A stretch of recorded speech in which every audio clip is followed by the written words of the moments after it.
નમસ્તે મિત્રો, હું ડૉક્ટર ભાવિન કૃષ્ણા ફિઝિયોથેરાપી સાબરમતી અમદાવાદથી. આજના વિડીયોમાં આપણે વાત કરીશું કે જનરલી 30 થી 50 વર્ષની ઉંમરના જે મહિલા અને પુરુષ હોય છે કે તેમના જે બેઠાડું જીવનના કારણે વધારે પડતું ચાલવાના કારણે, સીડીઓ ચડ ઉતર કરવાના કારણે અને એમનું બોડી વેઇટ એટલે કે વજનના કારણે ઘણી વખત નીચે પગના દુખાવા થતા હોય છે, ઢીંચણનો દુખાવો થતો હોય છે, થાપાનો દુખાવો થતો હોય છે. આજના વિડીયોમાં આપણે વાત કરીએ કે એવી કઈ નોર્મલ એક્સરસાઇઝ છે કે જે તમે રોજિંદા જીવનમાં ઘરે બેઠા બેઠા કરી લેશો તો તમારા જે ઢીંચણના દુખાવા છે, થાપાનો દુખાવો હશે કે પગમાં રાત્રે સૂતી વખતે કળતરા થતી હશે કે ઝંઝનાટી આવતી હશે કે દુખાવો થતો હશે આખા દિવસ ઊભા રહેવાના કારણે, એ બધા જ દુખાવામાંથી તમે ધીમે ધીમે ધીમે બહાર આવી જશો. તો સૌથી પહેલી એક્સરસાઇઝ છે કે જે તમારા પગના પંજાને રિલેક્સ કરવા માટે આ રીતે તમારે 30 થી 40 વખત રાતે સૂતી વખતે અથવા સવારમાં ઉઠો ત્યારે એક્સરસાઇઝ કરવાની છે. નોર્મલી કે જે તમારા પગના સ્નાયુ છે, એડીના સ્નાયુ છે, તમને એડીનો દુખાવો હશે કે પગની પાછળ રાતે સૂતી વખતે કળતરા થતી હશે કે રાજે ઝંઝનાટી આવતી હશે, બધી જ તકલીફોમાંથી તમે ધીમે ધીમે બહાર આવી જશો.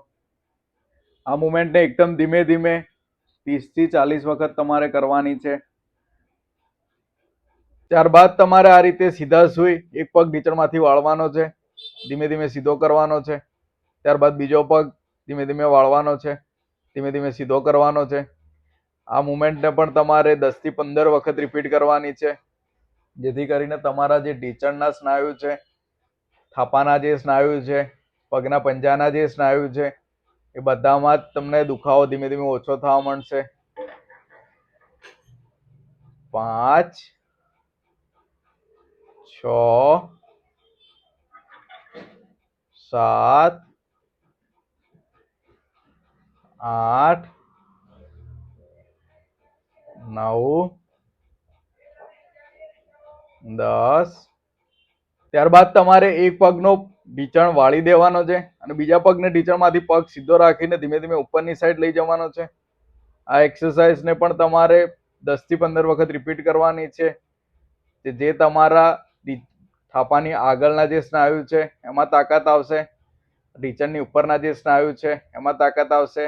આ એક્સરસાઇઝ કરવાથી તમારો જે ઢીંચણમાં દુખાવો હશે કે ઢીંચણમાં કોઈ ઘસારો હશે કે કમરમાં કોઈ નસ દબાતી હશે કે કમરમાંથી તમને ઊભા રહેવામાં કે પલાઠી મારીને બેસવામાં જે દુખાવો થતો હશે, એ બધા દુખાવામાંથી અને ઘસારામાંથી પણ ધીમે ધીમે તમને સારું થવા લાગશે. ત્યારબાદ એ જ રીતે બીજો પગ સીધો રાખી અને ધીમે ધીમે ઉપરની સાઈડ લઈ જવાનો છે. બંને પગે તમારે વારાફરતી 10 થી 15 વખત રિપીટ કરવાનું છે, જેથી કરીને તમારા જે પેટના સ્નાયુ છે, કમરના સ્નાયુ છે, ઢીંચણના સ્નાયુ છે, એ બધામાં જ પાવર આવશે અને તમને જે દુખાવો થતો હશે એમાંથી ધીમે ધીમે છુટકારો મળી જશે. ત્યારબાદ તમારે આ બાજુ આવી રીતે એક બાજુ પડખું ફરી જવાનું છે અને પગ ઢીંચણમાંથી વાળ્યા વગર ધીમે ધીમે ઉપરની સાઈડ લેવાનું છે. તો તમને જે થાપાની બહારની સાઈડ જે ગ્લુટિયલ મેક્સિમસ મસલ્સ છે, મીડિયસ મસલ્સ છે, એમાં પાવર સ્ટ્રેન્થનિંગ આવશે અને મુવમેન્ટ કરવામાં કે તમને બેસીને ઊભા થવામાં જે દુખાવો થતો હશે, સીડીઓ ચડવામાં જે દુખાવો થતો હશે, લાંબો સમય સુધી ઊભા રહ્યા પછી જ્યારે બેસો ત્યારે જે કમરમાં દુખાવો થતો હશે, એ બધા દુખાવામાંથી ધીમે ધીમે તમને રાહત મળવા માંડશે. આ મુવમેન્ટને પણ તમારે 15 થી 20 વખત રિપીટ કરવાની છે, જેથી કરીને તમારા જે મસલ્સ રેગ્યુલર તમે કરશો તો મસલ્સમાં પાવર આવી જશે અને તમને જે દુખાવો થતો હશે એ ધીમે ધીમે ઓછો થઈ જશે. આ જ રીતે ઊંધી સાઈડ બીજી બાજુ પડખું ફરીને પણ તમારે સેમ એક્સરસાઇઝ કરવાની છે. ત્યારબાદ તમારે આ રીતે ઊંધા સુઈ જવાનું છે અને એક પગ ઢીંચણમાંથી વાળી ધીમે ધીમે સીધો કરવાનો છે. ત્યારબાદ બીજો પગ ઢીંચણમાંથી વાળવાનો છે, ધીમે ધીમે સીધો કરવાનો છે. આ મુવમેન્ટને પણ તમારે 15 થી 20 વખત રિપીટ કરવાની છે અને તમને જે ઢીંચણમાં દુખાવો થતો હશે કે કમરમાં કોઈ નસ દબાતી હશે, એ બધી જ તકલીફોમાંથી ધીમે ધીમે તમે બહાર આવી જશો. રેગ્યુલર આ એક્સરસાઇઝ કરશો તો તમારો જે ઢીંચણનો દુખાવો ઘસારો હશે ધીમે ધીમે સાવ ઓછો થઈ જશે. ત્યારબાદ તમારે આ રીતે બેસી જવાનું છે અને ઢીંચણમાંથી પગ સીધા કરવાના છે. આ મુવમેન્ટને તમારે 10 થી 15 વખત રિપીટ કરવાની છે. 2 3 4. તમારું કમરનું જે પોસ્ચર છે એકદમ સીધું રાખવાનું છે અને ઢીચણમાંથી સીધો કરવાનો છે. 6 7 8 9 10. ત્યારબાદ બીજો પગ 1 2 3 4 5 6 7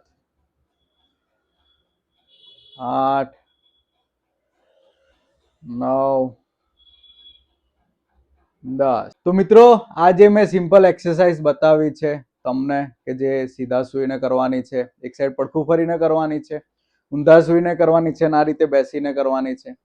તો તમારા જે કમરનો દુખાવો અને ઢીચણમાં વીકનેસ આવી ગઈ હશે કે ઢીચણમાં તમને સોજો આવી ગયો હશે, તે બધી જ તકલીફોમાંથી આ ધીમે ધીમે ઓછું થઈ જશે.